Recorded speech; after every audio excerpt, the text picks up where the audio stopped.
Cabinet মন্ত্ৰী ৰঞ্জিত কুমাৰ দাসৰ উপজা দিন উপলক্ষে বৰপেটা ৰোডত নাম প্ৰসংগ।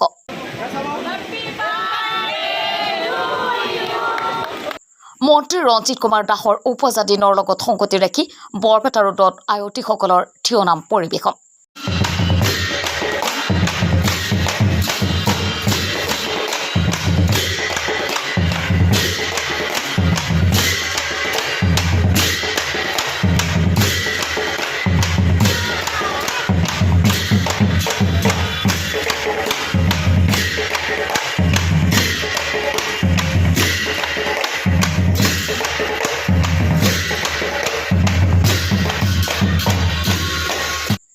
বৰপেটা ৰোড বিজেপি নগৰ মণ্ডল আৰু মহিলা মৰ্চাৰ উদ্যোগত আজি বৰপেটা ৰোড ক্লাবত অসম চৰকাৰৰ জ্যেষ্ঠ কেবিনেট মন্ত্ৰী ৰঞ্জিত কুমাৰ দাসৰ জন্মদিন উপলক্ষে মন্ত্ৰীগৰাকীৰ উপস্থিতিত আয়তীসকলৰ নাম প্ৰসংগৰে পালন কৰে।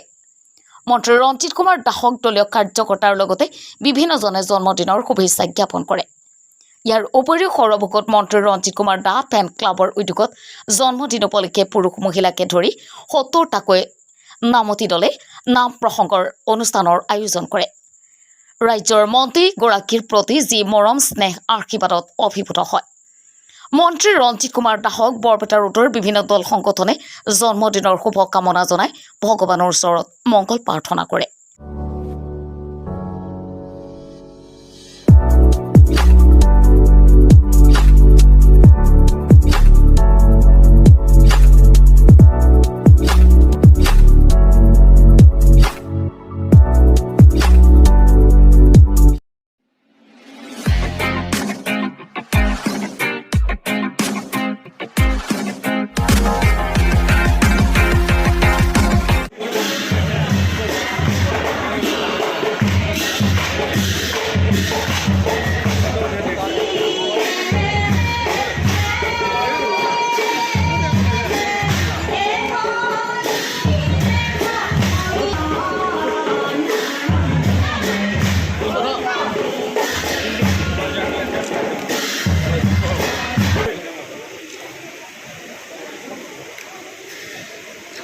আজি আচলতে দিনজোৰা কাৰ্যসূচীৰে আমাৰ যি পাটাচাৰকুছি সমষ্টিৰ সমূহ তাত যিমানবোৰ ফেন ক্লাব আছে, ফেন ক্লাবে বিভিন্ন ধৰ্মানুষ্ঠানত কাৰ্যসূচী অনুষ্ঠিত কৰিছিলে।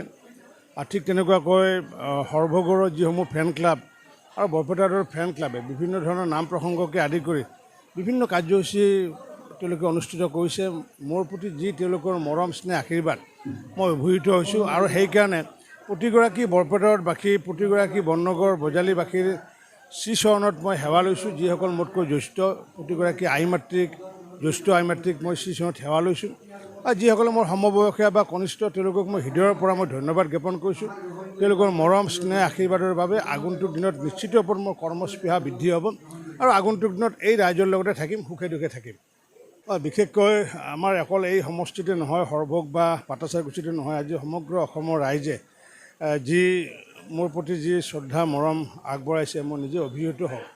আৰু মই ভাবোঁ আচলতে কৰ্ম গীতাত যিটো শ্ৰীকৃষ্ণই কৈছে যে কৰ্ম কৰি যাব লাগে, ফলৰ আশা কৰিব নালাগে।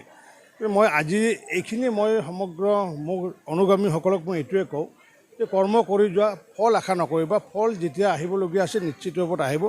ফল প্ৰদান কৰে, ওপৰলৈ প্ৰদান কৰে। নিশ্চিত ওপৰত ভাল কৰ্ম কৰিলে ভাল ফল পায়। সাধাৰণতে এইটো খুব জনপ্ৰতিনিধিসকলক খুব কম এনেকুৱা ৰাইজে জন্মদিন পালন কৰি দেখা যায়, দেখা যায়। যিহেতু এই অঞ্চলৰ ৰাইজৰ লগত একেবাৰে লৰালি কালৰ পৰা জড়িত, গতিকে সেইকাৰণে সকলোৱে চিনি পায়, জানি পায়। আৰু যাৰ কাৰণে উৎসাহত তেওঁলোকে মোক যি আশীৰ্বাদ দিলে মই চিৰঋণী। কি ক'ম আৰু, ৰাইজে ভাল পালেহে ভাল লাগছে। ৰাইজে যেতিয়া ভাল পাইছে মোৰো এনেই ভাল লাগিব। নহয়, মই সদায় সিহঁতৰ ভালৰ কাৰণে চিন্তা কৰোঁ। গতিকে ভাবা মতে হৈছে আৰু, গতিকে সেইখিনিয়ে ৰাইজক মই আৰু আশীৰ্বাদ দিছোঁ যাতে দীৰ্ঘায়ু হওক। ভাল পাই তাৰ সৰুৰ পৰা এটা নেচাৰ আছিল, মানুহৰ লগত সি মিলা প্ৰীতিটো আছিল। আৰু কোনোবাই যদি কিবা কয় যে তেখেতে প্ৰতিবাদ নকৰে, শুনি থাকে, ধৈৰ্যটো বেছি। সৰুৰ পৰা তেনেকুৱা বাহিৰা কথাত বেছি কাণ চকু নিদিয়ে, নিজৰ কাম নিজে কৰি থাকে। সেইকাৰণে আজি ৰাইজৰ মাজত জনপ্ৰিয় সেইকাৰণে হৈছে। নিউজ 6 ৰিপৰ্ট TTN সত্য সংবাদ।